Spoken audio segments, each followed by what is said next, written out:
Gonna go back on video mute for a minute. I'm finishing a cookie. That's important. Yes. Yeah. You're not going to offend us, though. All right.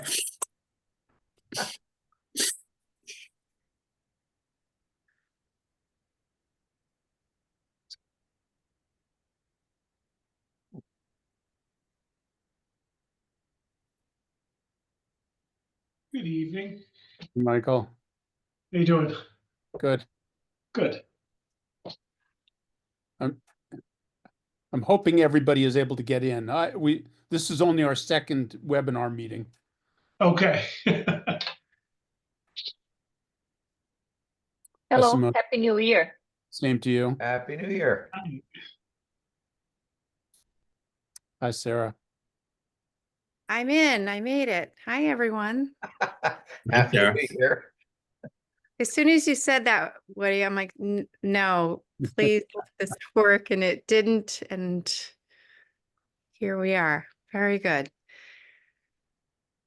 Gosh, it was such a warm, hot, spirited day outside. What did everyone else think of today's Wednesday and the 02:30? Yeah, it's really cold out there.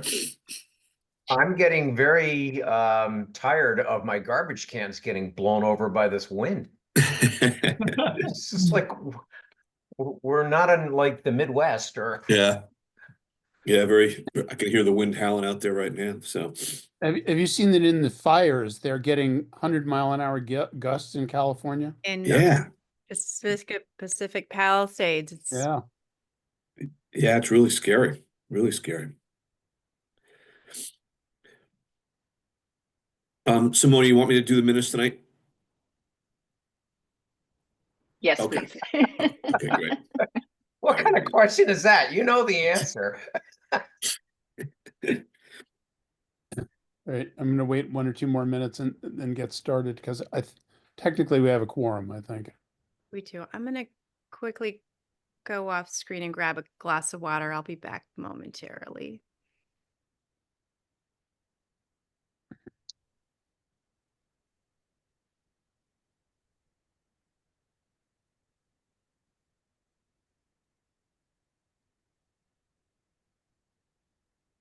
I believe Robin is going to be here tonight too, so hopefully that'll be soon. Yes, she's just joining. Oh, great.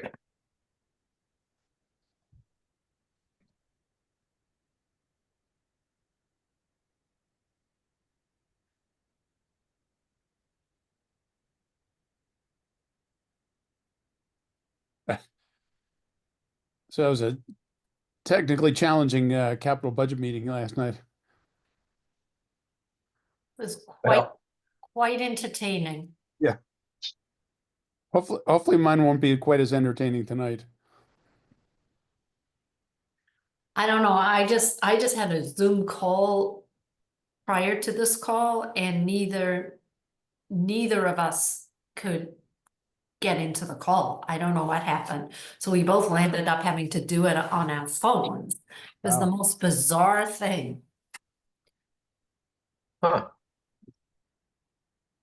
And then when I tried to get into this call, it was asking me to log in with my username and password for Dover. It was bizarre. Yeah. I feel like somehow I set it up wrong, but I'm not sure what. Right, so that's what happened when I used the link in my calendar. But then when I went to find your agenda and use that link, it worked perfectly. I had the So, same experience. okay. That's why I'm late, sorry. So Woody, it's not right or wrong. So there's two different ways to invite people. So the way you did it was to invite people as a panelist, which is tied to their email address. So Robin, that's why I was asking you to log in. It wants to verify it's you. And if you do that, it automatically puts you in the panelist side. Okay. If people join through the link, then the host, what I think it's you right now, you can manually move people from attendee to panel. So both ways work. So then what password are you supposed to use? That's what confused me because I don't really have a Zoom account attached to my Dover MA. So then it wouldn't work for you. Yeah, you just have to use the regular link then. Okay, It so, may but be- I guess I could create a Zoom. Right. I got a new computer and I am having so many issues because I have 3 different Microsoft Outlook Office 365 accounts. I have the Dover Gmail account. I have my own personal account and I can't get my calendars to sync. Ugh. So I only see 4 out of the 5 calendars, and the calendar associated with my personal email account, I can see on my phone, but for some reason I can't see on my computer. Well, so you have a really built-in excuse for not showing up at meetings. Right, so I'm gonna go, it's driving me nuts. I'm gonna go to Apple and see if they can help me figure it out. Well, that was Barry's problem last night. He was using an Excel spreadsheet on a Mac in Google Drive. Yeah. That's like 3 different ecosystems and they don't like each other. So No, so that actually works. I think he was just having a hard time going between Zoom and the Google Drive. I agree. I think that was a big part of it. Right. Why don't we go ahead and get started? We certainly have a quorum. So I'm going to take attendance. Marty? Kevin? I'm seeing raised hands for whoever's taking minutes. So Sarah? Here. Simone? Here. Nina? Here. And Mish? Here. All right, good. So the only old business is approving the minutes from the 18th, which got sent out a while ago. Any additions, corrections, comments?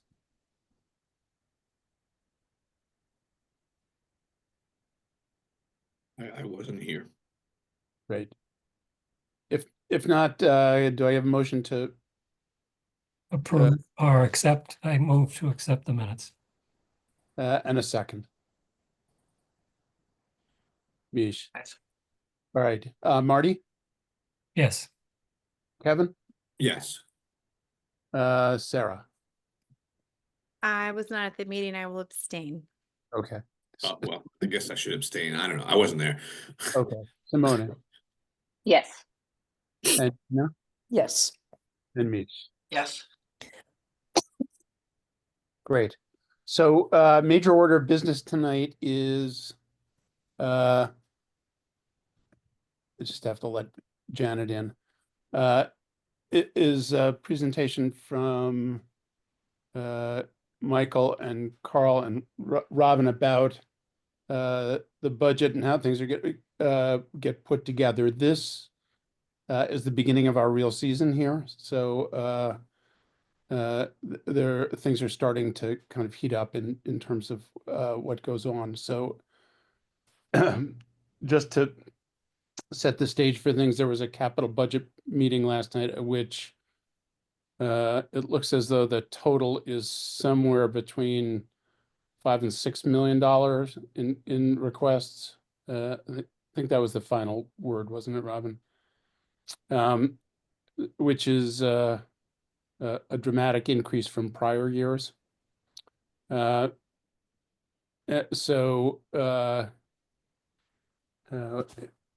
know things are going to be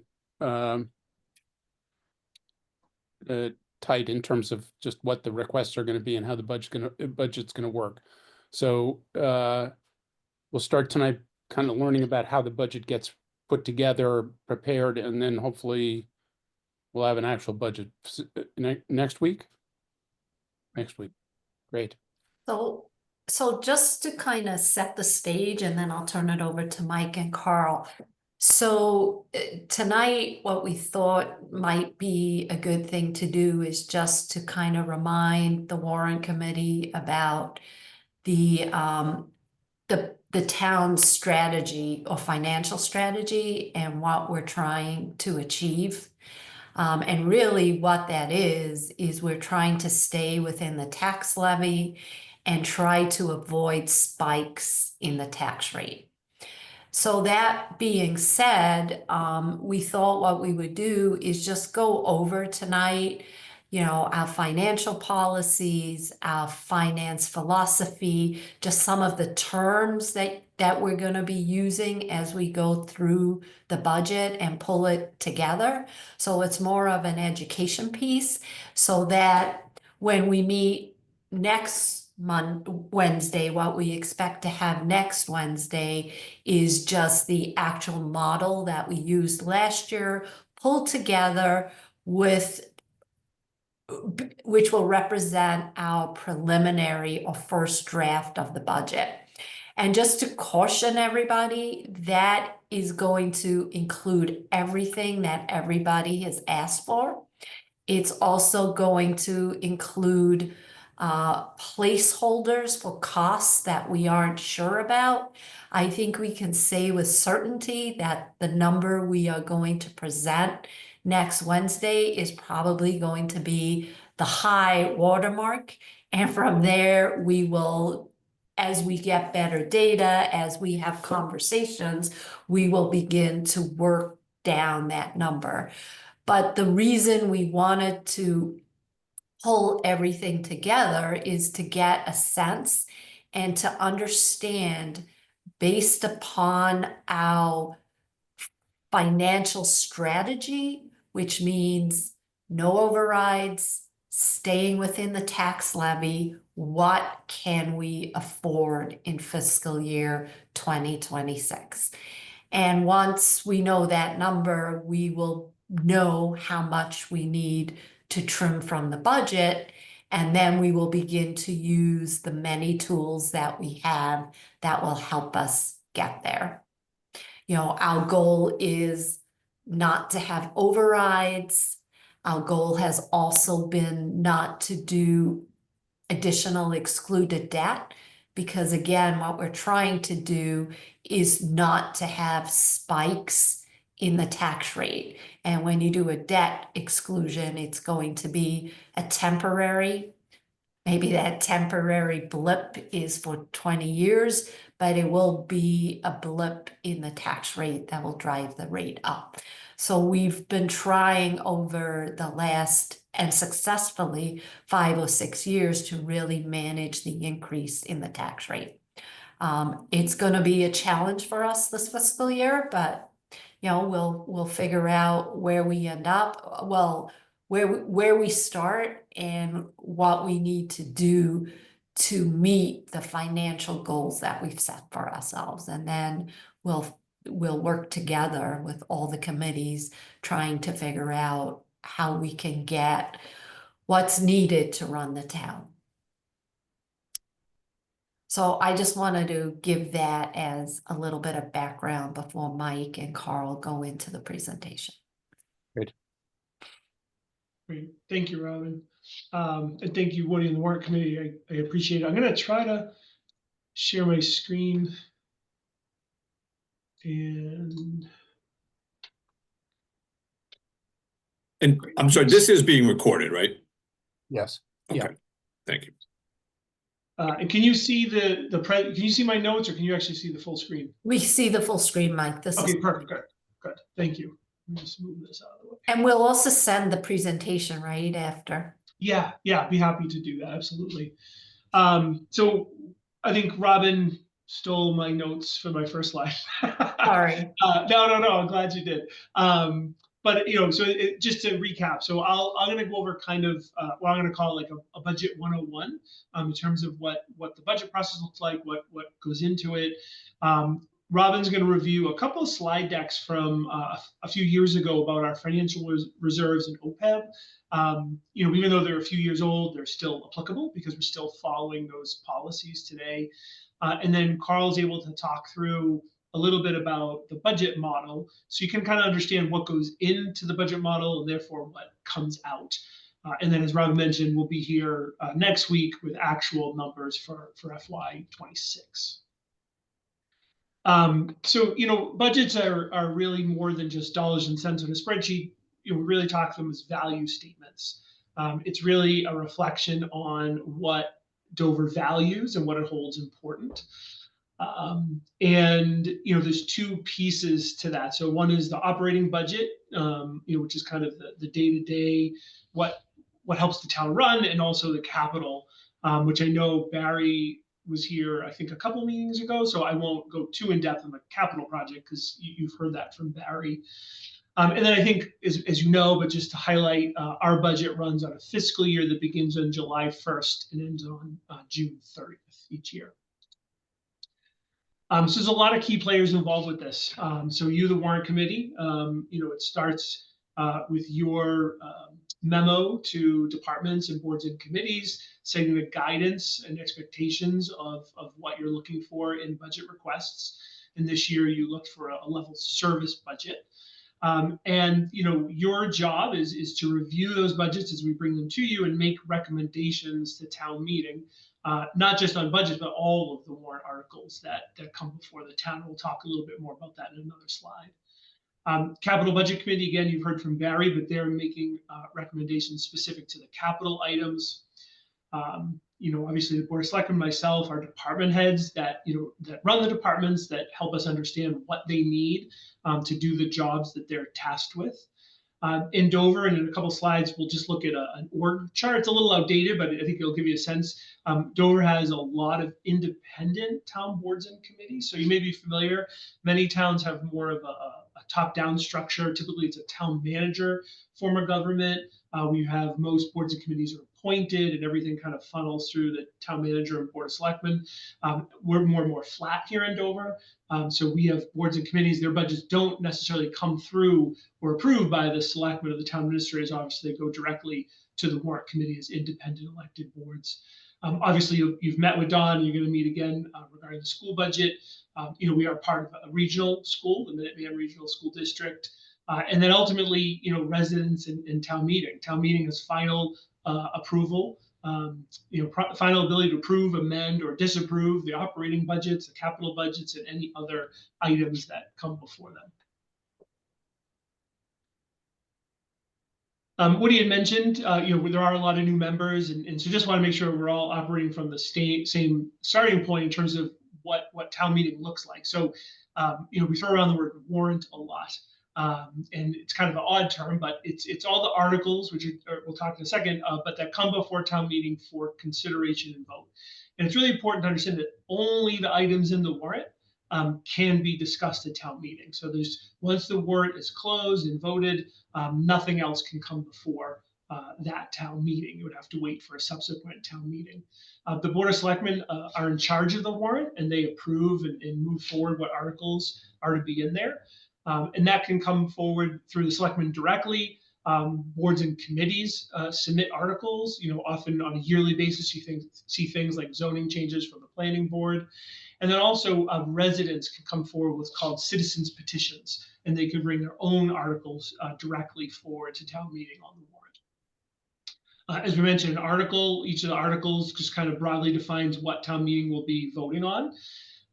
And then the motion that is before the town meeting specifically describes what they'll be voting on. And the motion really has to tie in within the four corners of the article.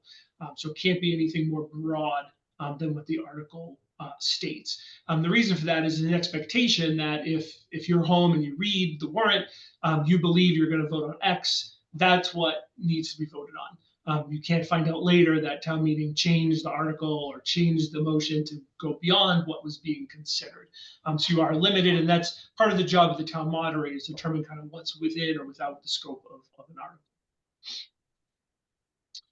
So this, as I said, this is a little dated. So if you look really closely, some of the things aren't accurate, but it does give you a good sense of, obviously the voters are at the top, also representing town meeting. And as you can see, the first block on the left is the Board of Selectmen. You can see the departments that fall under the Board of Selectmen and town administrator jurisdiction. You can also see a number of boards and committees that are appointed by the selectmen. So therefore, kind of report back through that same structure. But then, as I mentioned, you can see a number of boards that are independently elected, which is unique to communities like Dover. So we have an elected town clerk, planning board, board of assessors, Board of Health, Park and Rec Commission, Cemetery Commissioners. So they operate independently, although we work very closely together. They do operate independently. They supervise and hire their own staff, put forward their own budgets. So this kind of gives you a good sense, as I said, a very flat structure.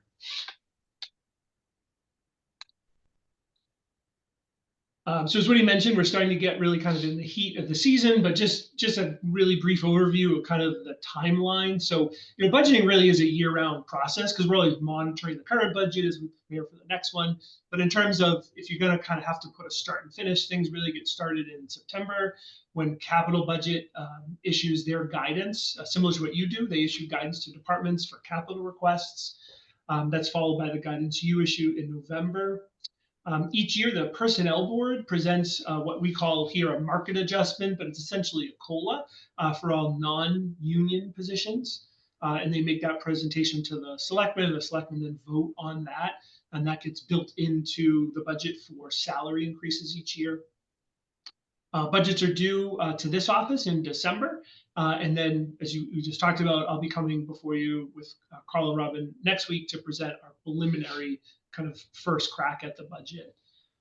You'll go through February and March reviewing the budgets this year. And I personally really like this. You'll be doing a little differently, looking at the budgets over 2 nights, which I think is a really good, efficient use of your time. And I hope you do find that useful. I've done that in other communities. It works. It tends to work very well. Open hearing in March, which gives the opportunity for residents to comment on proposed operating and capital budgets before getting to town meeting. I think that's a wonderful thing here because it gets a lot of questions out of the way. And it helps highlight to you, to the Board of Selectmen, the departments, what the concerns or issues that may still be in existence at town meeting and help us address those ahead of time. And then ultimately town meeting in May, which is hopefully just one night, but we do book a second backup night if necessary. Hey, Michael, again, it's Kevin. Can I ask a question? Please. Can you go back to that other slide, the organization? Yes. Where's the warrant committee on there? So the warrant committee is under the town moderator. See the kind of, I don't know if you can see my mouse. Town moderator appoints the warrant committee right here, right in the center. Oh, there we are. Okay, great. Okay. Yeah. And then like, is this like, do we have is there like some kind of like, articles of incorporation from like the 1700s that like established these positions or something? Like what if somebody said, we actually need a new position in town? Like, how would that get created or something like that? Yeah, so in terms of some towns have a charter. We don't have that, right? So we do have our bylaws, which establish a lot of these boards and committees, the elected positions. But in terms of staff positions, how that gets brought forward is through the budget process. So, if the planning board says, we need an additional position, they put that in the budget, and it either comes to fruition or not through that process. Okay, but all right. So the individual, like someone a building inspector isn't necessarily outlined in our bylaws that's required, but it is part of how we have to do business to meet state law, and so it's funded through the budget. And if we were to need more building inspectors because we have increased work, that it would go through the budget process to get approved for an additional position or additional hours. Like, what about up top? Like, if there was going to be a new position that the voters were going to elect, like how would that even, like, let's say we wanted a border czar to keep Medfield out or something. I don't know, but like I'm just saying, like, and we wanted to be an electable position. Like, how does that happen? Yeah. So I think without getting myself in trouble, I think that would have to be done through a bylaw change establishing that elected position. Gotcha. So if you look at our bylaws now, we outline the planning board, the selectmen, the town clerk, how they're elected, what their duties are, what their powers and authority are. So that could be established through a bylaw change. Gotcha. Right, Okay. and Kevin, every bylaw change has to be approved by town meeting. Right. So Gotcha. there's a lot of power that town meeting has Gotcha. to help shape the town. Okay. And then just or last Sorry, I question. was just gonna say, just minus elected, also on the left, that list of boards and committees, at any time, the selectmen create Right. a committee. So, for example, not on here is we recently created a sustainability committee. Yeah. Again, it's not voted on, but those sort of committees can be created at any time. Sure. Yeah, that I understand.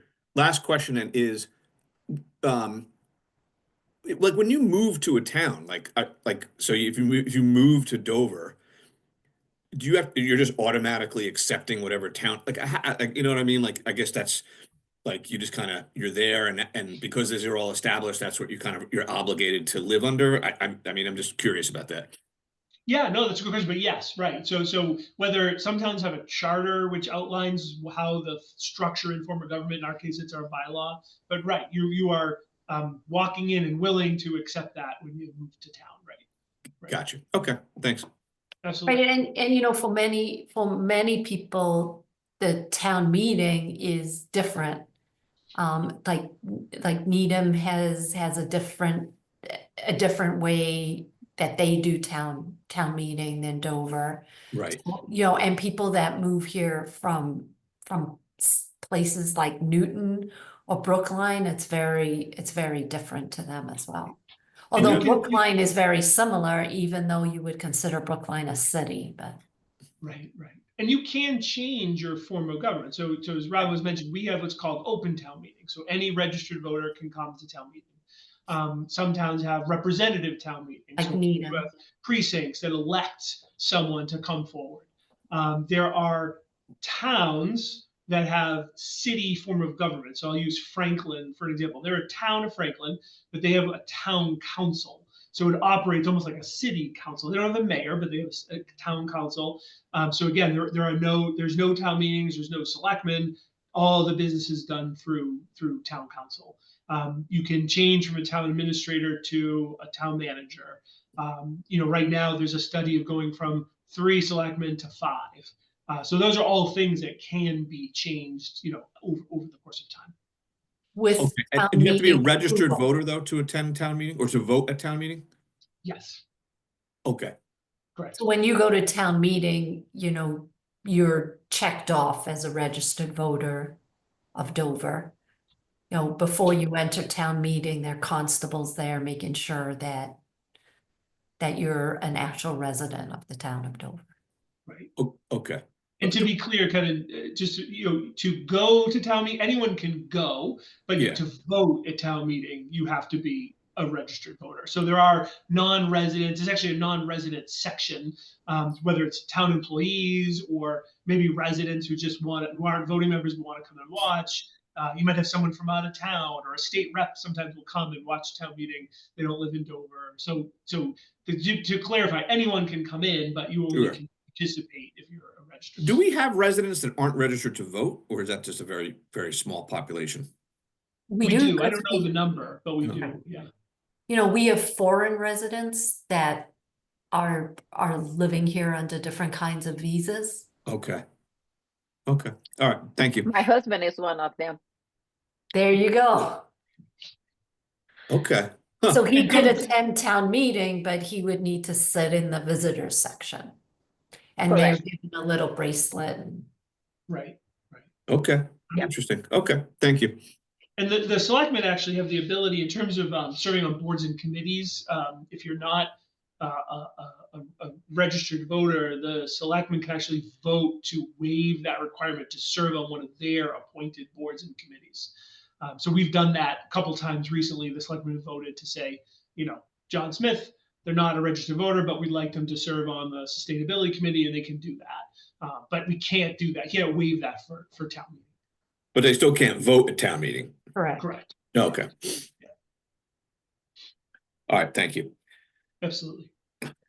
But I mean, can you go back to that slide, Mike? Yep. Sorry. Yep. I mean, what this slide really shows is how little of the town operations really fall under the Board of Selectmen's purview.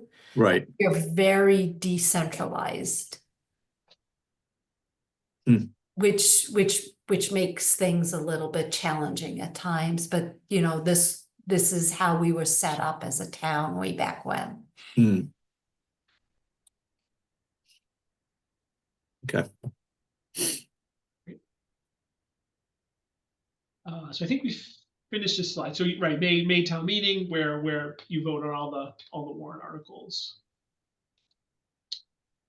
So just wanted to mention in terms of our budget has to be balanced. In order for our tax rate to be approved by the state, you have to pass a balanced budget at town meeting. So you can't go in, with a deficit spending more than you have.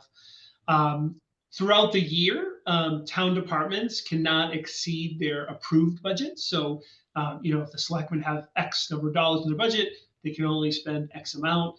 There are options, however, to transfer money from other line items that might be in a surplus in any given year.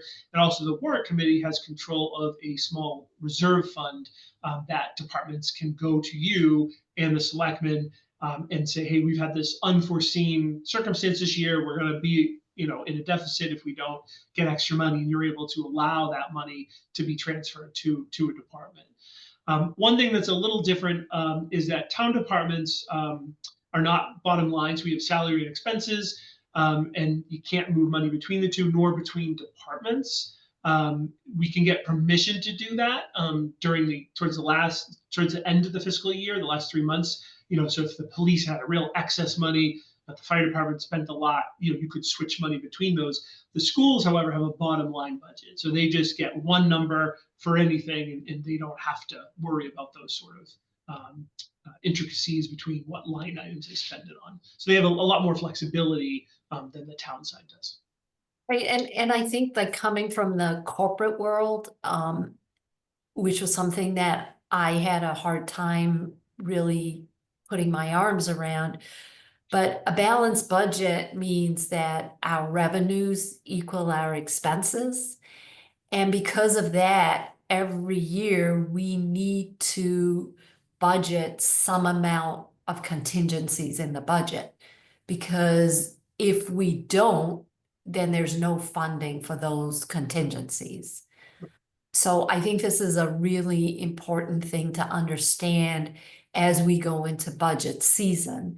We have been trying to develop budgets over the years that are more in line with run rates of what we have been spending, but we also have to take into account certain things that may or may not happen and ask the voters to fund that as well.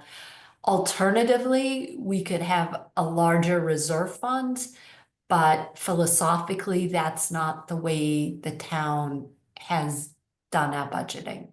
So I think it's an important nuance to understand for the new members. Yeah. Robin, Well, particularly, is that common among other towns, or are we somewhat unique in that principle? I think you should ask Mike. I believe it's common. I think reserve funds tend to be on the smaller side. And there are contingencies that are built into the budget. yeah, I think that's fair to say, at least in my experience. And that ties into the last bullet. The importance of that is a town cannot end the year in a deficit. So if you don't have those contingencies or a reserve fund available, we could be in a difficult situation. The exception for that is snow and ice, because we're in New England. That's very hard to predict.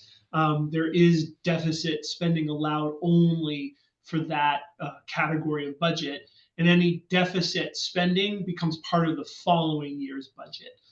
And that's allowed by state law. And then also, if there's some natural disaster, extraordinary circumstance, but that's obviously very rare. But snow and ice is much more common. Many towns budget a smaller number because it is so hard to predict, and then just deal with the deficit in the next budget year. But what happens, Michael, if you end the town with a deficit? Like, what are the implications? Carl, you want to add on that? Thank goodness I've never run into that, but well, if you can end the year with a snow and ice bill. Yeah, Oh, hear we you, can't Carl. hear you. I don't know if we can hear you. your volume's really low.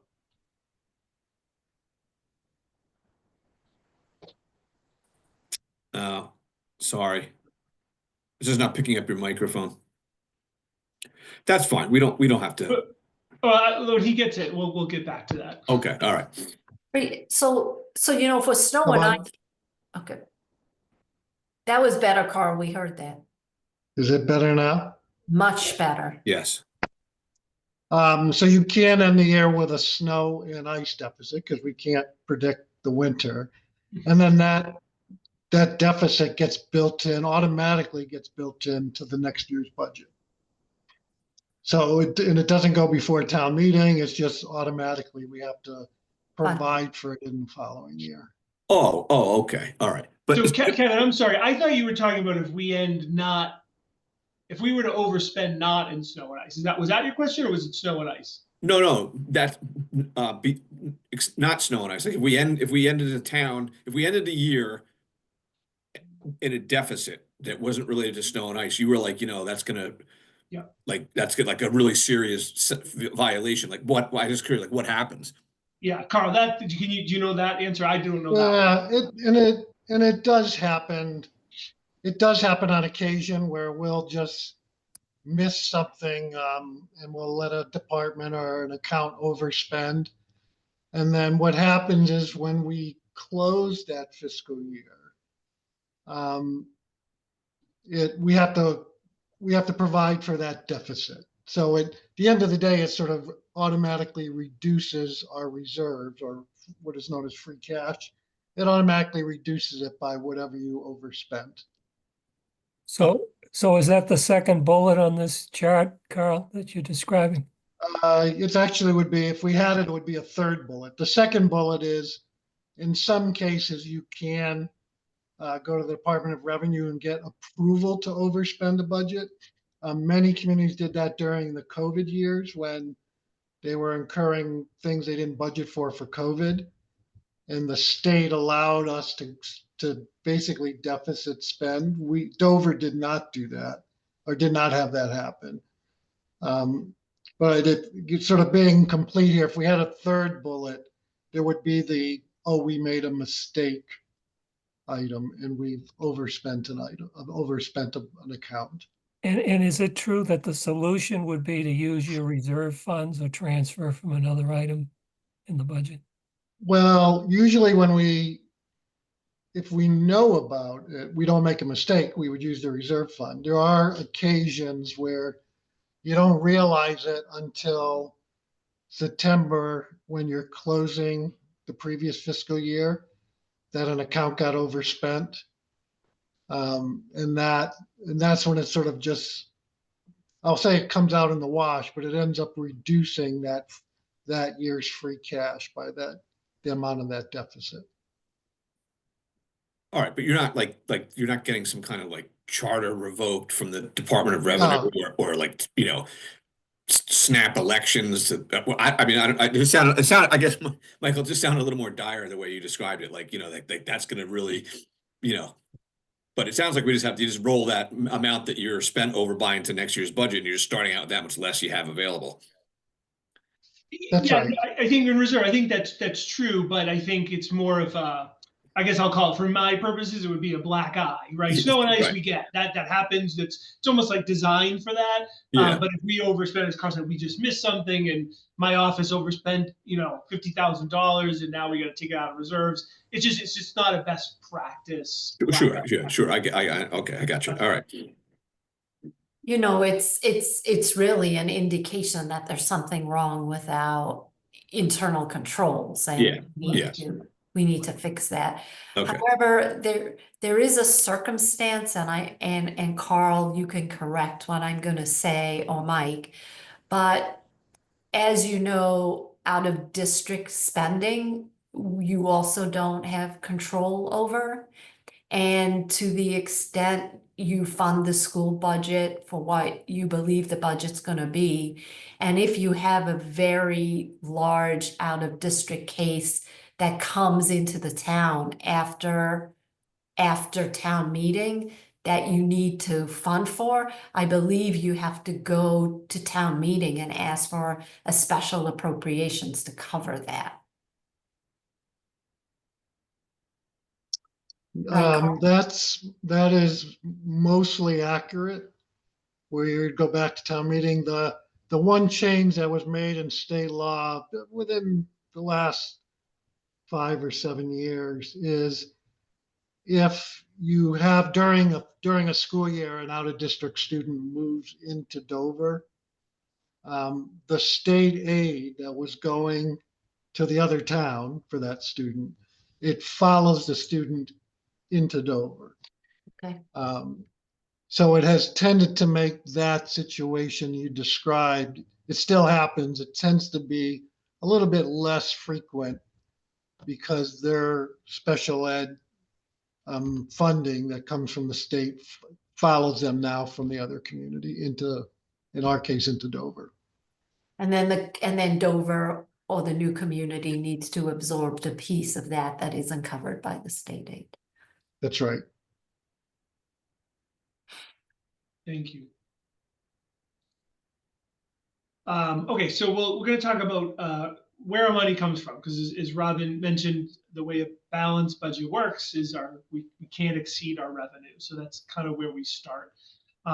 So just to briefly go through, there's 4 main sources: property taxes, local receipt, state aid, and then reserves. So 83% of our revenue is in property taxes.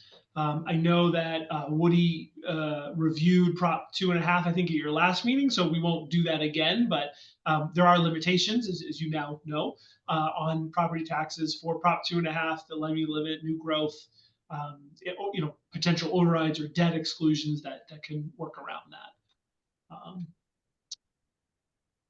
So local receipts include other revenues like our motor vehicle excise tax. That's actually set by the state at $25 per $1,000 of valuation. Ambulance revenue.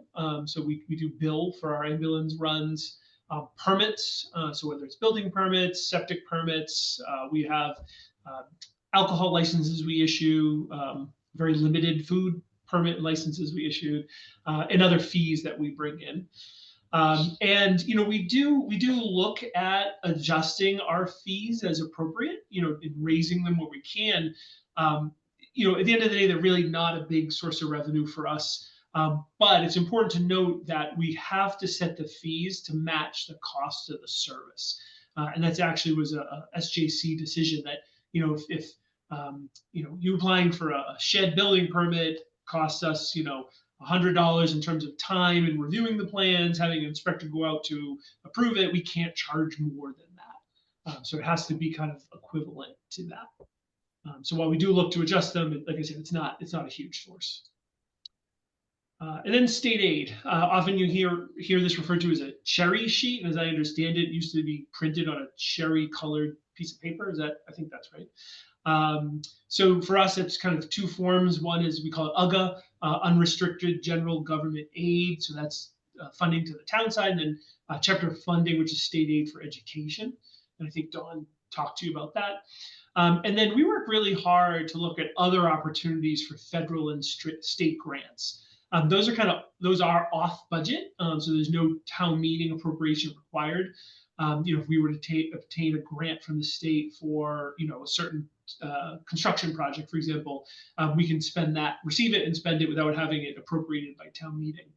We don't have any dedicated grant writer, but our department heads really work hard at trying to take opportunities when they become available to pursue grants. Our DPW has been very successful, which has been a huge help because it takes items or reduces capital asks or removes them completely.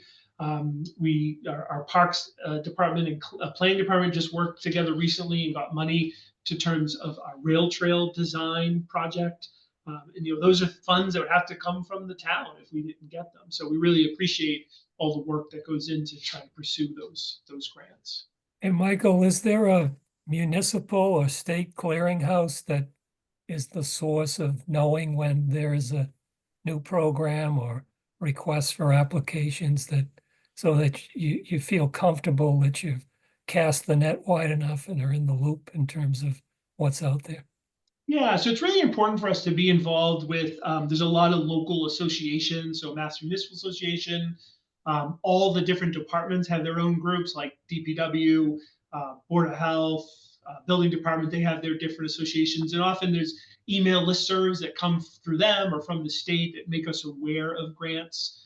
Our state legislatures often try to keep us in the loop. So we're on their email list. So they'll ping us of notices of when grants might be available, or even at the federal level, we'll get notices and things like that. So, we try to keep our ears to the ground, but yes, also we try to pay attention to what gets sent our way. So And then when you find out about them, if it's for a particular purpose or benefits a particular department, is it the department head himself or herself that's responsible for following up on that? Or how do you, is there somebody that's become the informal expert in terms of how to slice through the bureaucracy to do these grant applications? Yeah, so no, ultimately it is that department that it's applicable to. As you said, there's a lot of grants. Many of them just aren't applicable to us. Sometimes there's economic indicators. You have to have a certain level of poverty or income, things like that Dover often obviously doesn't qualify for. Some are for economic development, and you need to show that you're going to develop a certain amount of economic activity. So those are often, we're not in the running for those. But otherwise, yeah, it does follow the department, and usually, we have a really good team. So, as we saw that org chart, even though many departments don't report up through me or through the Board of Selectmen, we all work really well together, and we all try to help each other. So, as I mentioned before, DPW is probably our biggest grant recipient, and so he's a great resource. So, if we have questions, or other departments can go to him and help work through the grant process, what it looks like. How to write a grant, we'll review each other's grants, things like that. So there's some standardization and uniformity in these applications as well, so that whatever the DPW people have done, it's probably going to apply if the library is applying for something. Sometimes, usually it's the agency that's issuing the grant. So, a lot of DPWs year to year might be similar.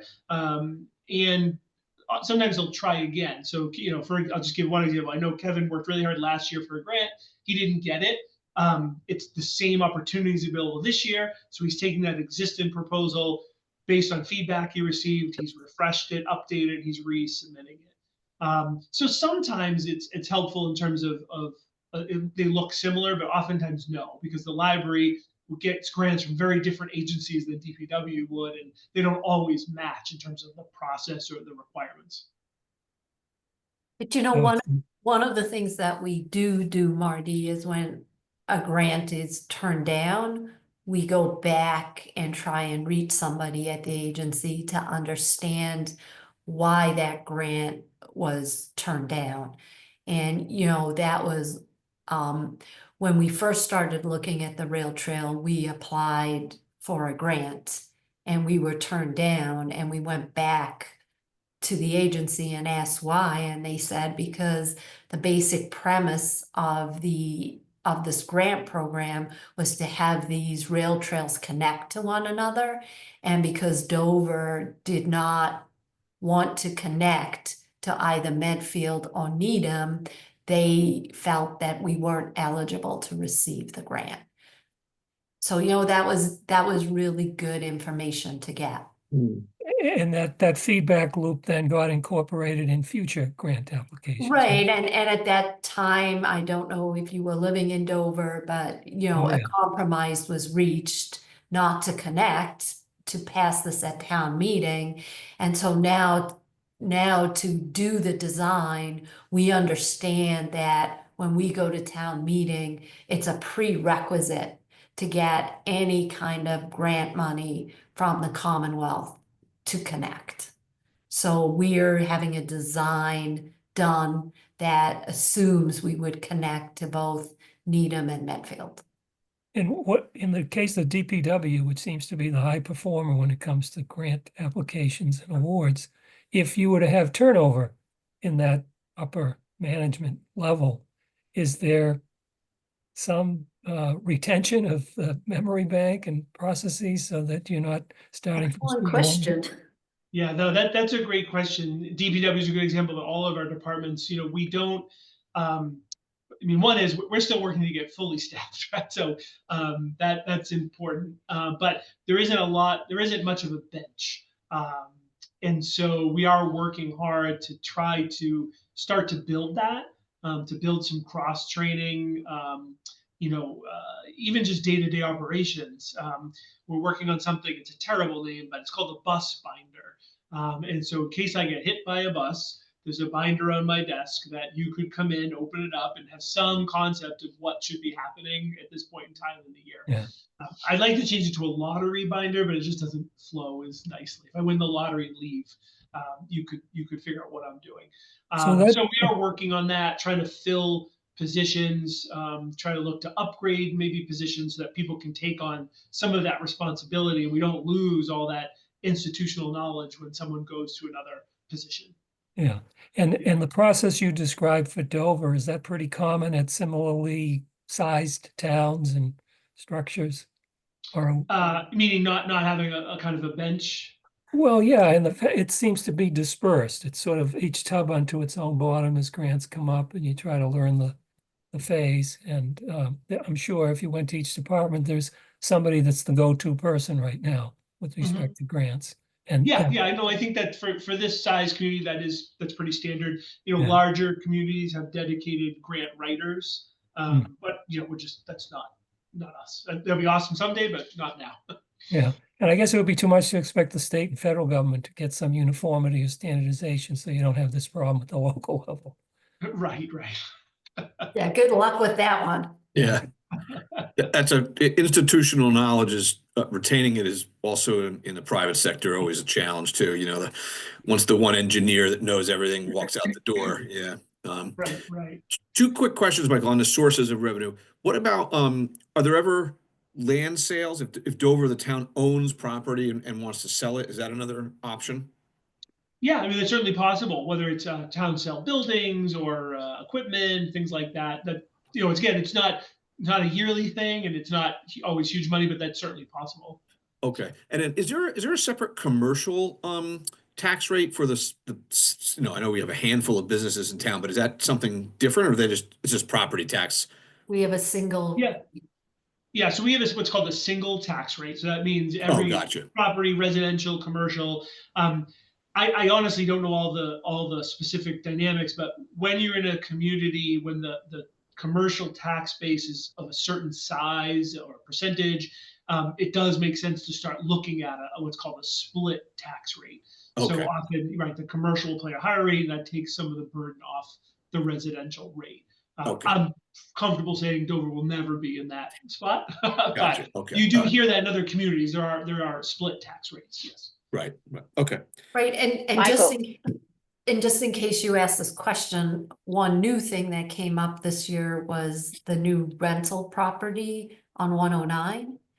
And there's an apartment building with 36 units, the pastures. And so we did talk to the assessors and ask them whether or not that qualified as a commercial property and whether a different tax rate would be applied to that. But it isn't. A rental property is just not considered a commercial property. It's just a regular property taxpayer. But it was something that we did look into and did ask. But paid by the owners, right? Not the renters. Correct, it's paid, but the owners are reimbursed by the rent to cover both their expenses. Right. Okay. Michael, I have a question. So I saw this, it was like a TV news of, a bunch of kids in the school, not here, in a different state, who basically want to build a new playground to accommodate kids with disabilities that didn't have access to the playground. And so turns out that they needed like $300,000, and school immediately said, we're never going to get that. And they said, well, let's do it.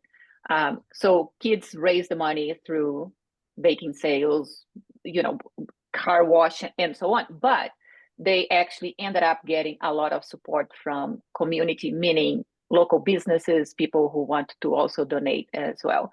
So would something like this be allowed here in Dover as well? Yeah, so there are opportunities for people to make gifts to the town. So something like that would be a very substantial gift. But there are opportunities, and that happens now at a very much smaller scale. Recently, I think someone unfortunately had an emergency, got really great service from the fire department, and they made a donation of, I think, $100 or something like that, and so that gets accepted by the selectmen. But certainly, yeah, whether it's bake sales and car washes or booster groups, things like that can raise money and then can be donated to the town for a specific purpose. And the But selectmen. could we accept gifts, for example, from local business or business interested in advertising in Dover? So let's say that we want to do the new playground, and we want Lego to Lego wants to give $300,000 and have a Lego logo there. Would that be allowed? That's a great question. I know I haven't been in that position. I know that I know sometimes communities do have like naming rights and things like that. So I think there's probably a way to make something like that work. I mean, but I'd have to get a little more details. Right, we have a sign bylaw, so it would be to be in accordance with all our bylaws and regulations. But any gift that's made to the town, we have a policy whereby that gift needs to be accepted by the Board of Selectmen, so that we know that we got the gift and what the purpose of that gift is. Yeah. And I think, like, when I saw this, the news on TV, for me, it was interesting, and the amount that these kids ended up raising, because they actually raised above the 300,000 and start giving to other schools that were also interested in doing the same. So I think that it was closer to like $1 million. I don't remember. I can I'm gonna look again. I have the link to the news and see. Of course, like, it's a much bigger city than what we are. But having said that, we also have many more people here who might be connected with companies that could eventually make significant donations. And to your point, Robin, I think that, knowing the rules, and I worked with granting grants before. So if it's something that could work. It's just like, for me, it's news in terms of being a government institution rather than a public company or a private company. I mean, there's certainly, I know over in Hopkinton, right, a lot of the youth baseball takes place at the EMC fields, right? So somehow there was EMC funded all of that Parks and Rec growth over there. I don't know, but something similar like that, right, Simone? Yeah. I mean, when I worked both at Genzyme and Sanofi, we had specific grants to the local community. Here in Dover, of course, it's very difficult. We would, go to the Dover market eventually and so on. But the whole point is, many companies actually would offer grants because of their employees. So employees can apply for grants to be used in their local community. So living in Dover, I could apply for a grant from Sanofi to be spent here in Dover for the benefit of the community. Right. And case in point, the turf field at the regional high school was donated to this region by the boosters, who raised over $1 million to put that field in place.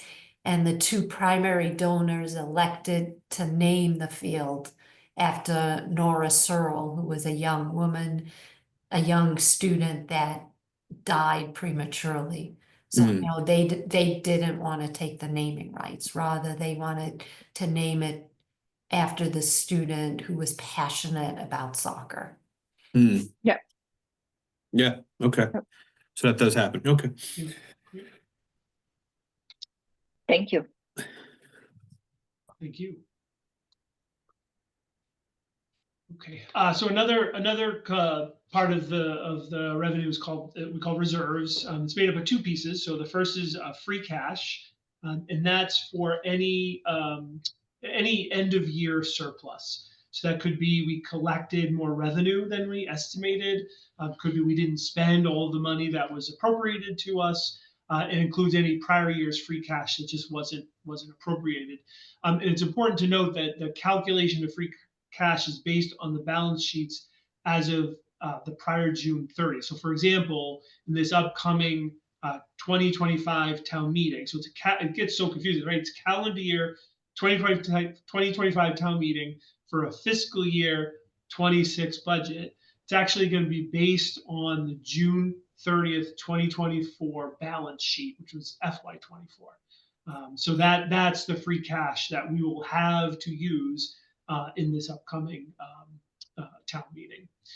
Another component is stabilization funds, which is simply just a rainy day fund, and that's an amount set aside. It can be either general, so we have a general stabilization, or specific purposes like capital.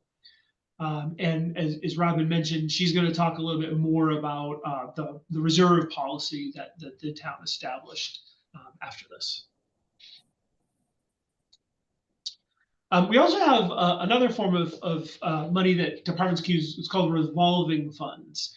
I guess the tagline is "What goes around comes around." So Mass General Law allows communities to establish revolving funds, which allows departments to take revenue from a specific service, deposit it into account, and then expend it without being appropriated for town meeting for that particular service. So to give you an example, our building department has revolving funds for some of their inspections. So I'm going to use, for example, wiring. We have a wiring inspector who works part-time. So the fees when you apply for an electrical permit go into that revolving fund, and then the payment for that inspector to go out come back out of that revolving fund. So those are also a part of the process that we can use, and the limits for those are set by town meeting. So town meeting can create revolving funds, establish them, but then also sets the limits for those as well. So Mike, maybe you want to just mention, so if the limit for a revolving fund is set at $10,000, that's the maximum amount of cash that is unencumbered have in the account. So it's right. So it's the maximum amount that they can expend. So I think from a technical standpoint, it can be more than that amount in the account. right, But but in any fiscal year, that 10,000 is the most that department could spend, and that resets every fiscal year, right?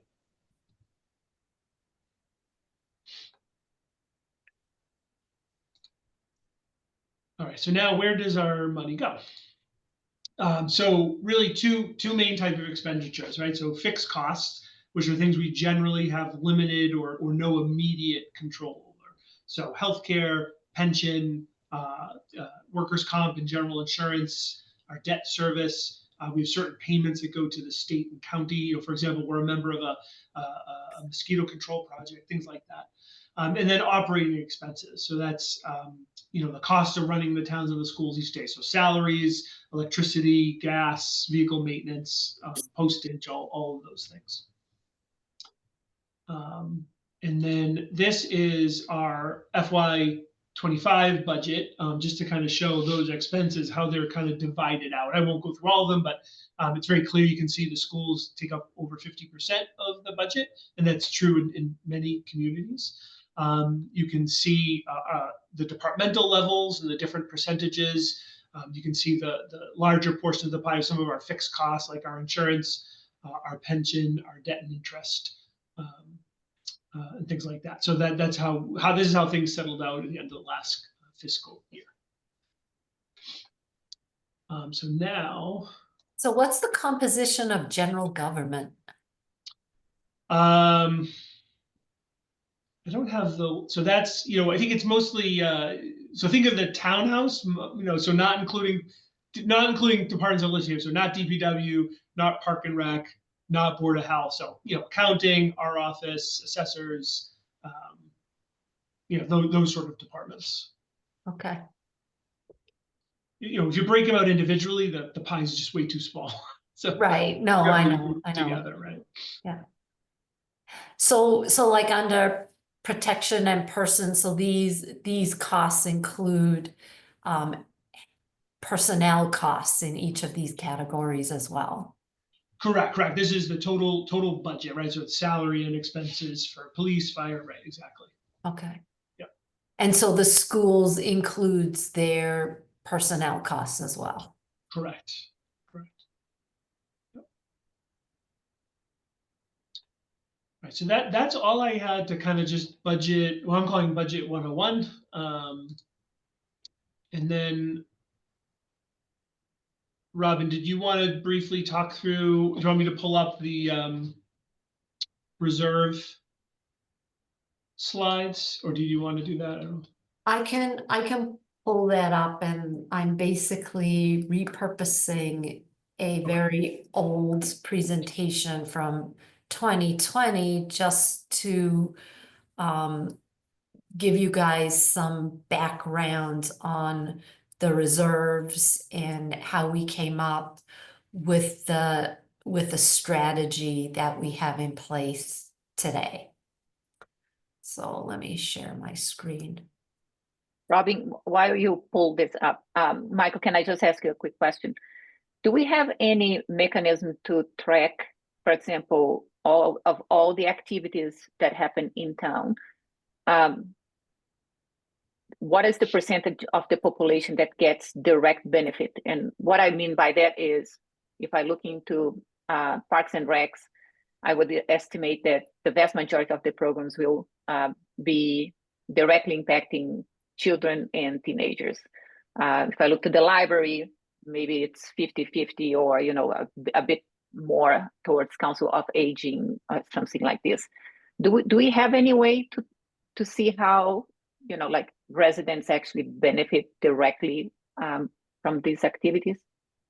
Yeah, so I think individual departments keep different metrics. So some are more just general numbers. So our building department, when you look through the annual report, the number of inspections. But I don't know that they break it down any further than that, sort of demographics or anything like that. But yes, I know Park and Rec. I believe library tracks, right? Exactly, like who's taking advantage of the programs. Council on Aging by its nature is a more senior population, but they certainly keep track of those numbers. So I don't think everyone keeps all the same information, but yes, there is some ability to track some of that data. Yes. Mm-hmm. But if I want to learn more about this, I would need to go like department by department. There is no centralized data on that. We do not have centralized data on that. So one is, a lot of it is within the annual report, at least some of the straight numbers. So that's a good first resource. But then if you wanted to dig in, yeah, you would have to go to individual departments right now. Yeah. Okay, thank you. So I have a little bit of a problem because, as I mentioned, I got a new computer and I guess I didn't give Zoom rights to my screens. So I am going to quit and then reopen Zoom. So you're gonna have to let me back in the meeting so that I can share my screen. No problem. All right.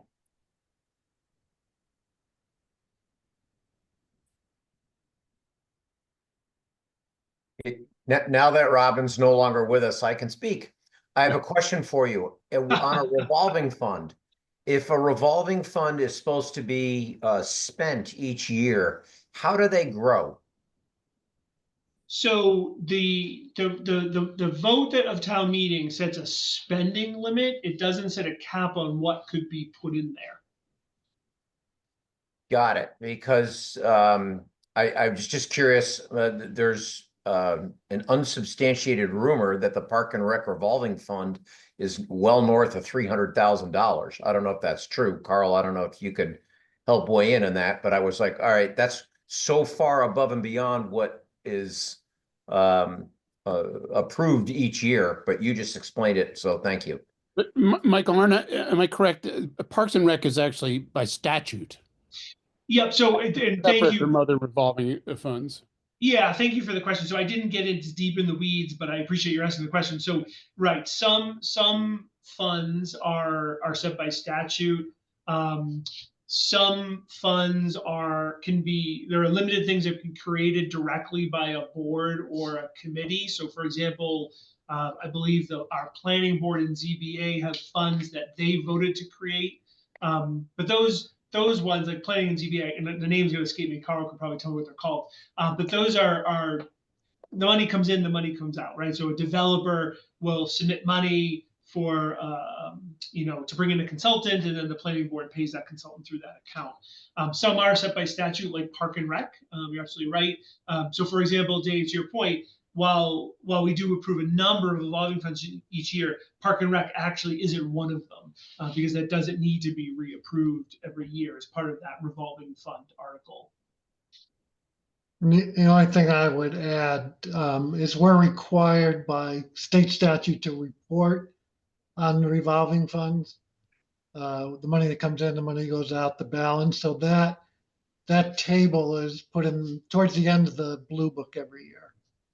So you can see that, including that Park and Rec fund that David was referring to.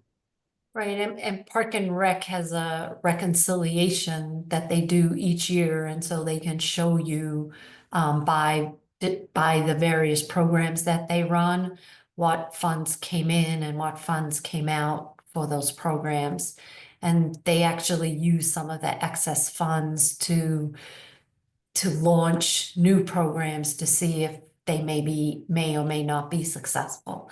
But Mark keeps a very detailed accounting of those, the ins and outs of their fees and expenditures.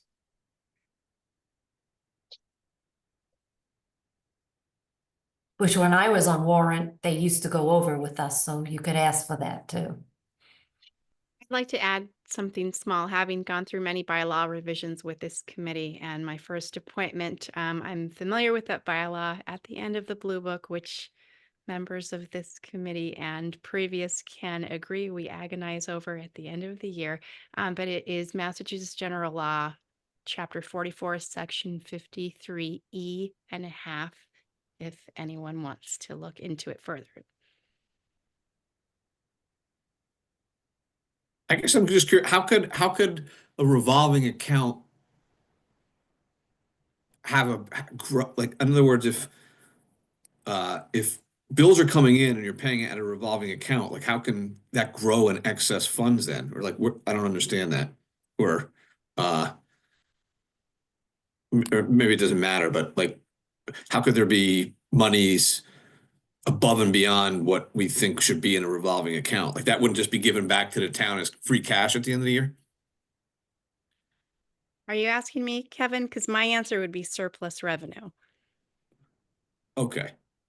So excess revenue that would be retained within the revolving fund over time, that then allows the fund to grow, from my understanding. So if, for instance, fees to Parks and Rec that are collected for programs and then the services that exceed the costs potentially of running those programs, that excess revenue is then retained in the revolving fund, if I understand correctly. And then over time, that just allows the fund to grow. And there's also capital improvements that then, if there is a surplus, the funds can be used for capital improvements like upgrading the playground or building new facilities or other infrastructure type related projects to then help enhance Dover parks and recreational offerings. Just my 2 cents, not trying to overstep anyone else that wants to add. No, I was, yeah, it doesn't go back.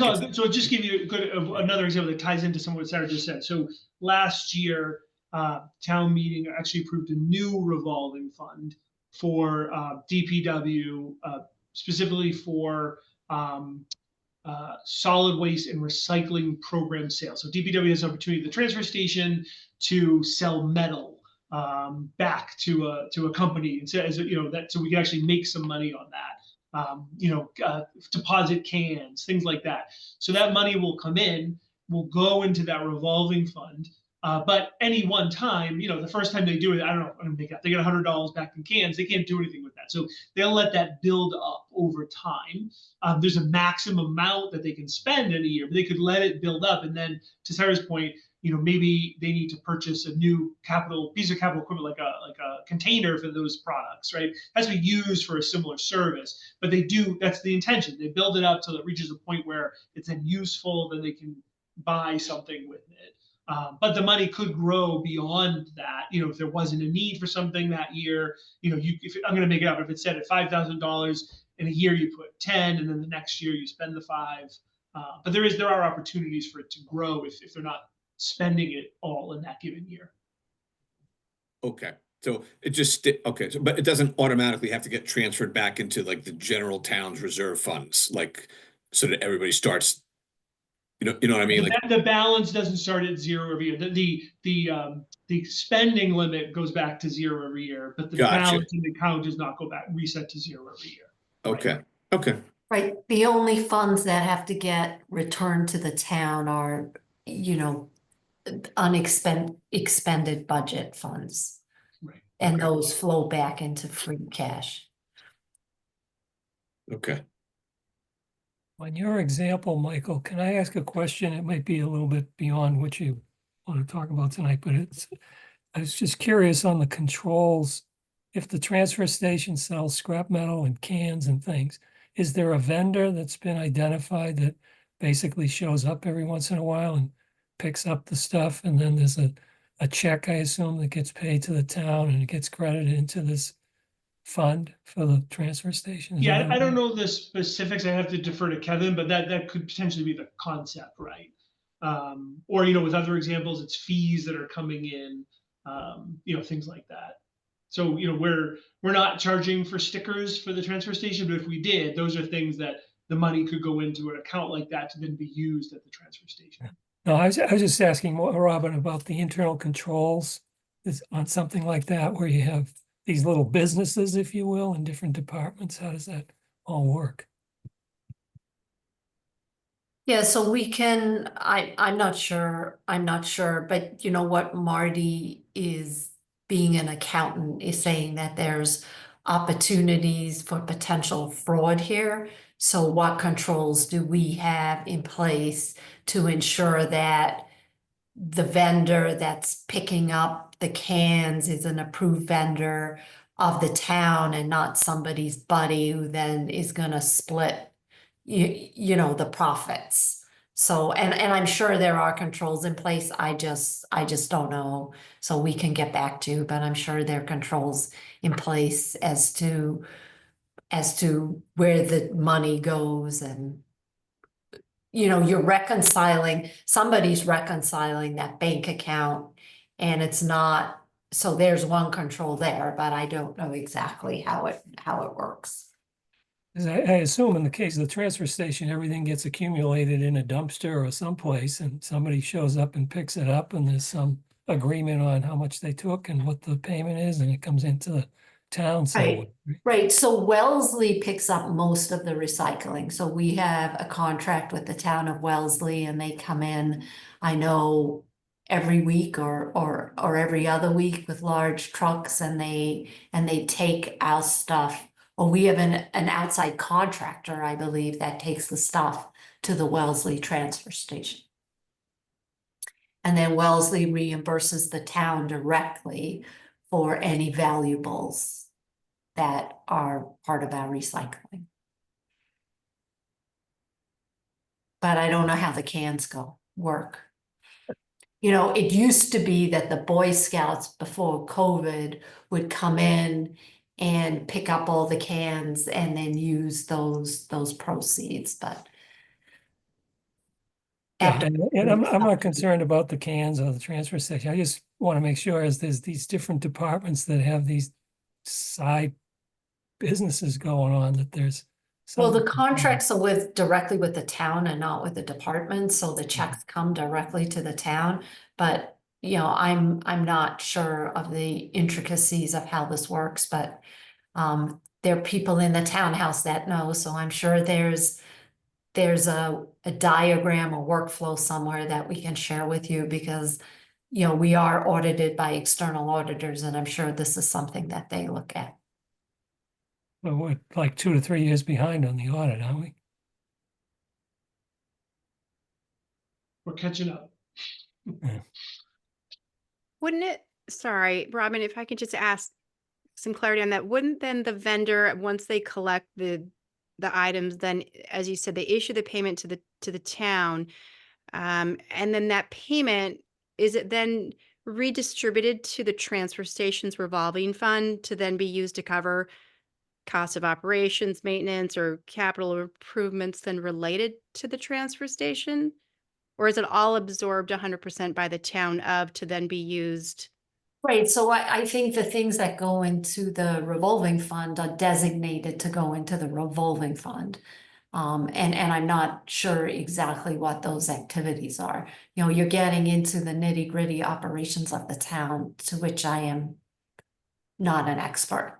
But So- I think to answer the question, you are right. So if a department brings in, I'm gonna make it up, brings in permitting money and they don't have a revolving fund, that Goes- money just goes into the general fund, right? It gets deposited as any other fees or things that come in. I'll use our office for example, right? We bring in license fees. We don't have a revolving fund. It just gets deposited into the general fund for the town. But a department has a revolving fund for those specific uses. That money, instead of going through the general fund, does go into a revolving fund that then can be used for those same sort of purposes, right? To reinvest in that program or service or staff, whatever that is, right? So they're You know, not, in case in point, the building department, the checks come into the building department, but they take them up to the accounting office. And they get deposited into a specific account called the revolving account. And, you know, that account is reconciled, and expenditures made out of that account have to go through an approval process in order for the funds to get paid. You know, all checks are made out to the town of Dover and attached to an application that's being processed. gotcha. And then it goes into, as Michael said, a general revolving fund, not some specific Well- transfer station self-sustaining revolving fund that then is used for revenue to offset the operational expenses that then ensure that the costs are not entirely borne by taxpayers. I think you're confusing a lot of different things in the statement that you made. Yeah, So- so what I was trying to get at is if you don't have a revolving fund, the fees you bring in get deposited into what we call the general fund. So it's a general cash for the town. So the money is not retained by the department in any way. The money's, back to the town as a whole. If you have a revolving fund and the money's deposited into that, yes, it does stay with the department and then can go back into those things, wherever that money is coming from. But to your point, it's not all the revolving funds are self-sustaining. Some are.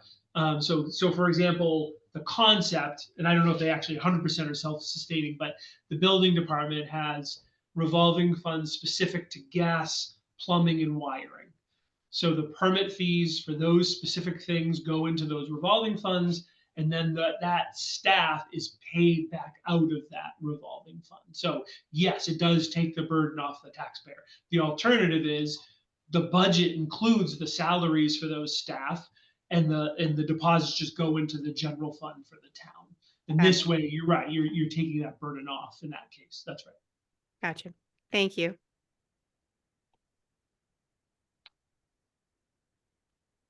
All right, Robin, are you I believe so. able to share or present now? We will see. I think so. I'm Thanks. assuming you can see my screen, right? Yeah. Okay. So what I wanted to go through was in 2020, and I don't know if Cam's on tonight, but Cam was part of this committee. We put together a task force, and the task of the task force, or our primary focus, was really to understand our large free cash balance, and then to look at best practices from of surrounding towns with AAA ratings, and to come back to the town with recommendations. Prior to that, there was a perception, what the town did is all free cash went into our general free cash account. And we had no stabilization funds that would ultimately be these savings accounts for special purposes. So we retained the Department of Revenue through a grant by the state of Commonwealth of Massachusetts. And they looked at our practices. We talked to them about best practices. They made some recommendations. And with them, this task force came up with a reserve fund strategy, which was then presented and approved at town meeting. So what we did is we looked at free cash, and then we also looked at all of the unfunded liabilities that the town has. We also looked at metrics from other AAA rated towns. What every town needs some percentage of free cash. Our free cash at the time was somewhere around 29% of our operating budget. However, when you looked at other towns, their actual free cash balance was much smaller. As a percent of total operations, it was somewhere between 10 and 15%. But coupled with that, they also had these stabilization funds. So we looked at our unfunded liabilities and we said, you know, what are some of our large unfunded liabilities?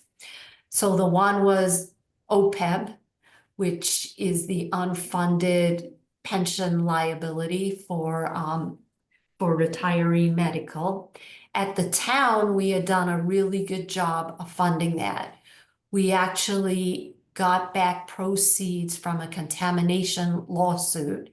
And rather than putting those proceeds into free cash, we had set up a trust fund for the town's OPEB liabilities. So when we took a look at our OPEB liabilities, they were somewhere around 60% funded, which is an extremely good position for a town. However, the region at the time had approximately 17 million of unfunded OPEB liabilities with no strategy to fund those liabilities. Approximately 50% of that liability really is borne to Dover. So we put together a trust fund and stabilization fund to fund that OPEB liability and utilized approximately 3.1 million of our undesignated free cash to begin to fund only Dover's share of the liability. In addition to that, we looked at our capital and we said, you know, the town each year needs to fund some amount of capital. We looked out into future years and recognized that there was a lot of capital that was going to need to be funded. We looked at the way real estate or asset managers manage their funds, and they manage their funds by setting up these replacement reserve accounts, which basically funds on an annual basis a certain amount that will ultimately go towards things like replacing the roof when the roof comes due, replacing windows when that needs to happen.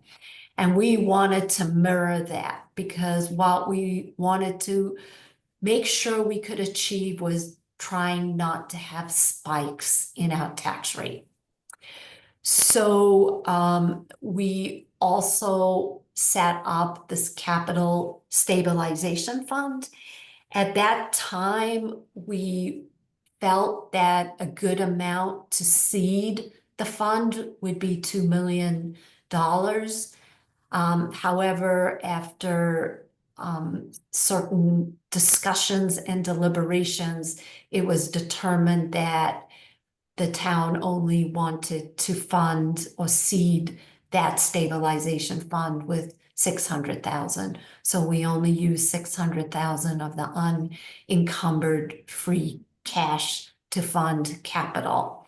We also, as part of the strategy, determined that approximately 1.5% of the operating budget should be set aside and put into the capital stabilization fund. And over the past few years, we've been putting it into the fund, but because our capital expenditures have been so large, we really haven't been able to build up that fund and won't really be able to build it up meaningfully until we have funded all of these replacements that need to be replaced. We also need to maintain an annual free cash balance of somewhere between 10 and 15% in order to maintain our AAA ranking. So this was the strategy that we put in place. For us as a committee, the biggest risk was that for somebody to come to town meeting and say, well, you guys, you have $9 million in free cash. You overtaxed the citizens of Dover for many years. So you need to return all that money back to Dover. So, what we set out to do was to really make sure that the balance sheet of the town was as strong as it could be by funding some of these known liabilities that were out there that just had never been funded. So we do have a general stabilization fund. We have free cash. We have this capital stabilization fund, and we have 2 OPEB trust funds that we continue to contribute to on an annual basis, one for the town of Dover employees and a second one for the regional employees that are our responsibility. And just of note, the money that we funded for the region, Sherborne has no access to. It's just Dover being responsible and funding it so that when we need to begin to pay those OPEB liabilities, we have our resources available to use to reduce the assessment, the portion of taxpayer dollars coming out of going towards the assessment for the region. Sounds like a great approach. I commend you and your group for doing that. Right. I mean, I don't know if Cam is still here. It was, Carl, who I think is still on the call, he really helped us spearhead this. He also, as part of this task force, we also developed that model that we shared with you last year that we will update next week, so that we could try and begin to project free cash and bring down what I call the unencumbered free cash, the free cash that we haven't designated a use for, to a level that fits with best practices, but still keeping the town in a very strong financial position. And is it a fair statement to say that the 2 big items that are driving the need for stabilization was the OPEB liabilities, right? Which, there's a pretty systematic and disciplined approach to estimating those and knowing what they are and being able to work towards having enough resources to satisfy them. And then there's the capital budget items, which I guess we're going to have a presentation on that coming up next meeting, but Right. So, we recognize that capital was really what was spiking our tax rate because we were funding all of our capital with cash. We weren't using debt for most of the capital, other than large capital items such as the schools and buildings. So we would have years where the capital requests were, 500,000 or 600,000, and then years where they were 1 or 2 million. And if it was a year where they were 1 or 2 million, because we were paying cash, basically it was spiking our tax rate. So you will see if you take a look at the tax rate, it would go up and down and up and down, and we needed to try and understand what the triggers were for that. The other thing that was impacting the tax rate was the amount of cash that we were using out of free cash to fund the deficit in the budget. So in a year, if 1 year we used 3 million of free cash, and the next year we only use 2 or 1.5, that also had an impact on the tax rate. So for us, what was really important was to try and not get spikes. So there was 1 year where a large amount of free cash was used because on town meeting floor, a motion was made by a resident. And so the tax rate for that particular year was artificially lower than what it should have been, because the spending level, you're just building on it the next year. And so the following year, tax rates jumped up, I think somewhere like 15%. And, the first thing, actually, the person that made the motion on the floor said, well, you're spending too much, your budget has gone up way too much. But it really hadn't. It was the impact of that additional free cash that was used at town meeting that artificially reduced the tax rate for that year. So, so it was important for residents to understand that if we returned a whole lot of free cash, that is not a permanent reduction in the tax rate. It is a temporary 1 year reprieve. So you need to think of it as a non-recurring rebate. So your rate's going to go down, or your tax bill will go down in year 1, but in year 2, it's going to go up even higher because you have to fund the rebate plus any increases in costs. And Robin, what is the pension fund you're talking about? The OPED? What is that? So it's retiree healthcare that was not you pay it as you go. So for instance, when teachers retire, they get a healthcare benefit. Yeah. And that benefit we have to pay, and we're paying it as we go, but there's a liability that builds up for your teachers that have retired, plus your teachers that are still in the system that are earning that benefit. So that benefit over time, you have to pay it. Right. But And- and that's just for what, like for the teachers that, like how long does a teacher have to be in the regional system or the Dover system to kind of qualify for that? I used to know off the top, you begin on day 1. Okay. Yeah, I think as I understand it, Robin, if you're a teacher or a town employee, when you retire, the town has basically granted you a certain pension. I think it's through a state system or a county system, as well as health care. And there has to be an estimate made each year, Right. and a present value of that future liability gets incurred by the town. And that moves all over the place based on number of people drawing upon it, interest rates that are used in the calculation. So what Robin and her committee have done is try to set aside certain monies to be able to fund that and dampen the growth in that liability. And hopefully Right. we'll reach a point where they meet and it isn't Right. so much of a burden to fund going forward. Right, so OPEB stands for other post-employment benefits, and it's primarily healthcare insurance, like disability insurance, those kinds of things.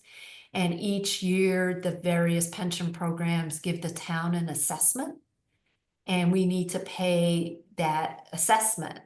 But we also have actuarial reports that are updated, I believe, every 3 years that recalculate our pension, this OPEB pension liability, based upon the the census, so the number of people that are eligible for this.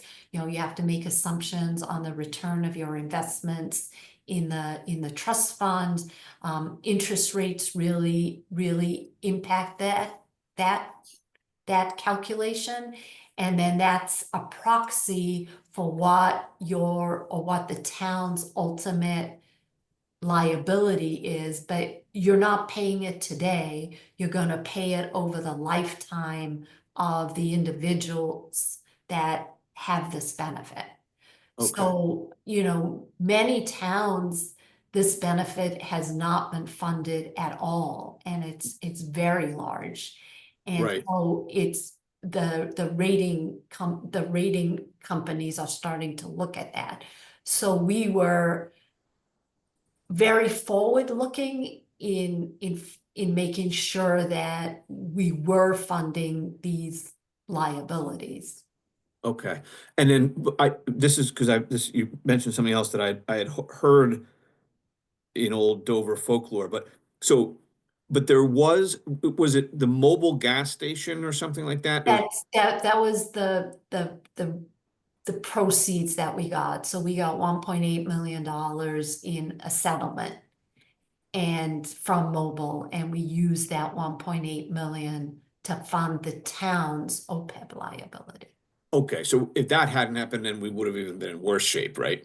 Right. However, we have had a policy in place. So when you get this actuarial report, they make a recommendation of what you should put into the fund to get the fund to a level that it's to a, you never want to fully fund your liability, but Yeah. you want to get it to maybe 80% funded. That's a very comfortable level to be at. So they calculate an amount for you. So we've, for the last 10 years, that's as far back as I can remember, have always funded the additional amount into the trust fund. So we have, not only did we put the 1.8 million in there, but we continued to supplement funding for this unfunded liability. Okay. And lastly on that, and I think in Michael's pie chart that represented about 4% or something like that of our budget, right? Is that what that's going into that? Some of it's going into that, and what we can do is next week, you know, we're giving you this as an overview. Yeah. And next week we can show you, you know, where our estimate is for the assessment we're gonna get from the pension funds, and then what's the additional amount that we want to try and continue to fund Okay. to get us to a level where we're comfortable with the funding. Okay. You know, and I think it's important to understand that the strategy is important for Dover's financial viability long term. However, we may be faced in certain years with so much financial pressure that maybe we have to ease some of this funding of future liabilities until we've gotten through sort of this crunch period where we're replacing so much of that capital infrastructure. Right. But Okay. again, you know, these are discussions we will all have, and it's just one of the many tools that we have. Right. Is the 80% then, Robin, what is advised to be responsible and keeps you in the AAA range as a? Yeah, even 60% keeps you in the triple. I mean, the fact that we have a program in place, that we are a very healthily funded OPEB liability. Okay. You know, and it's one of the things that the town has done really well. And, you know, we were very concerned about the region, but we needed to make sure that if we set up a trust fund, we could ensure that those funds are Dover funds and Dover can use them to fund just our share of the liability, and that this wasn't a trust fund that belong to the region. And as a matter of fact, since we've put our trust fund in place, the region has also started to fund their unfunded liability. Are through a there similar guidelines out there with respect to capital expenditures and what the prudent best practice might be in terms of setting aside monies for those types of obligations? Right, you know, every town has their own set of financial policies, and we actually put together our financial policies, and I could get a copy of them for you, you know, based upon the work that we did with the DOR. It's probably not a bad idea, maybe next summer, to look at them again and say, do these still make sense? But when we looked at towns that we thought represented best practices, all of them had capital stabilization accounts. You know, you have to replace a roof in 20 years. Yeah. So, or somewhere around 20 years. So you really should set up these stabilization funds to plan for the future. Yeah, and is there a recommended useful lives and Right. So, inflation rates on the cost? so another thing that we did in the town, and it was actually something that was started at the schools, and we incorporated their best practice into our own, is there are firms that will do capital needs assessments, and the schools got those capital needs assessments done for their buildings. And these reports, what they do is they help you set up a funding mechanism. So they will go through all your main systems, and they'll tell you, based upon database records that they have, what the useful life is and how much it will cost you to replace it in 20 years or whatever the useful life is. So the schools were the first ones to get a capital needs assessment, and then what they used to do, and I believe they still do, is each year they would go over the report, which goes out like 20 years, and look at things that were coming up for replacement. And in some cases, they would go out and get engineering firms to take a look and see if like the roof really needed to be replaced at that point, or the HVAC system, or whether they could get another 4 or 5 years out of it. So trying to be much more strategic. So we did the same thing for our buildings. What we neglected to do is to do the same kind of report for equipment. Trucks, yeah. Yeah, so like trucks, you know, we never thought to put that in there, but. Fire engines. Mhm.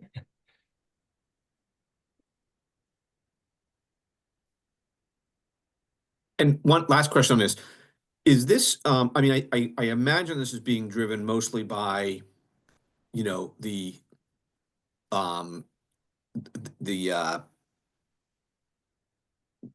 contracts with the teachers for defined benefit pensions going forward. Like, is this going to creep up over time as more and more retirees kind of hit the rolls? Like, is it going to go from 4% of the budget to 6% of the budget to 10% of the budget? Like, or do we have any projections on the growth of that category? Well, it's all part of the actuarial report, which takes your census, determines when the life expectancy of these people. So when you get the calculation, all of that is taken into account. So you know what Okay. total liability is at that time. You know, you have people dying and then Right. you have people coming in. Right. Okay. But you know, I can see if I can probably, we can send you a copy of the last actuarial report. You can take a look at it. All right. All right. Thanks. Any other questions for tonight? This has been great, Robin. Michael, this is terrific. Carl, I learned a lot in terms of kind of how you put things together. The next week we'll talk about the actual budget. It is. Just remember, it's first draft and preliminary. Yeah, absolutely. So no panic attacks. Well, I think it's probably panic is probably not a completely unrealistic emotion to have in terms of where we're going to be in terms of facing what needs to be done. But at least going in, we have a better sense of kind of where we are and what we're going to need to accomplish. So I had a few other things, but I think it's late enough that I'm going to call it here, unless there are other issues that people want to bring up. Can I just add a quick comment here, because I don't know if I will be here next week for the meeting. Yep. I just had a quick conversation with Chris about communications, because this is a topic that we had discussed before. Yep. So he said that it would be better to present the plan in February after he gets the final report from the group that is working with him. He's also very much interested in helping to share whatever we find useful as we progress towards the town meeting, and all these steps that we have until we get there. So we just need to kind of like start feeding him with information. So since we have the kind of like this first draft meeting next week, might be a point where if something very important comes up, we should just take a note. If I'm not here, if someone can highlight those points and send to me, I'm happy to continue feeding Chris about the whatever is happening that we want more people to know. And I also discussed with Mark from the Stroller magazine, and because they usually look for news about the town to feature in their magazine. So I'm going to connect him with Chris, but keep in mind that if anyone in any department that you hear has like important stories or things that we want to highlight with the magazine, they also would be open to continue sharing things about Dover. And I think it's a good way to reach more people there. All right, great. So we'll plan on having Chris come in February. Yeah. All right. All right. I'll entertain a motion to adjourn. So moved. Do I have a second? Second. So I Right. feel like we were successful because people are still awake. I think you were remarkably successful. Really, it was very useful, I think, to all of us in terms of. We have to thank Mark and Carl, especially Carl. He was the catalyst behind many of these initiatives, so. Yeah, no, very informative. And I know I ask a lot of questions, but I mean, I just want to learn. So to be effective in this role over Questions time. are good. Yeah. So thank you. All right, great. Marty, we're voting on whether to Yes. adjourn. Yes. Marty wants to stay. Kevin, Yes. Mish, Yes. Nina, Simone, Yes. Sarah, Yes. and Janet. Yes. All right, great. So next week we'll have round two. We're looking forward to it. The scary round. Okay. All right, Michael, Carl, Robin, thank you all very much. Thanks. Thank you. Thank you. Good Bye. night.